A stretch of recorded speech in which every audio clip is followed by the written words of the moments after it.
ஹாய்ங்க. சமைக்க தெரியுமா அப்படின்னு கேட்குறத விட ரசம் வைக்க தெரியுமா அப்படின்னு கேட்குற கேள்வி தான் ஜாஸ்தி. ஏன்னா ரசம் வைக்கிறது அவ்வளோ ஒன்றும் ஈஸியான வேலையெல்லாம் கிடையாதுங்க.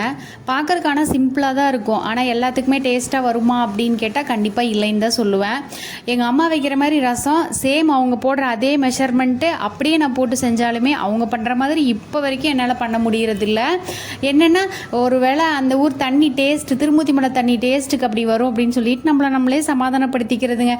இன்றைக்கும் அதே மாதிரி லஞ்சுக்கு என்ன பண்ணுறதுன்னு ரொம்ப நேரம் யோசிச்சுட்டு இருந்துட்டு சரி ரசத்தவே வச்சிடலாம், கூட ஏதாவது அப்பளம் இது பொரிச்சுக்கோ இல்லைன்னா ஏதாவது சும்மா பொரியல் இது பண்ணிக்கலாம் அப்படின்னு சொல்லிட்டு எல்லாமே ஃப்ரெஷ்ஷாக அரைச்சி அதுக்கப்புறம் மசாலா ஐட்டம்ஸ் எல்லாம் போட்டு புளி ஊற்றி உப்பெல்லாம் போட்டு ரசம் வச்சுருந்தேன்.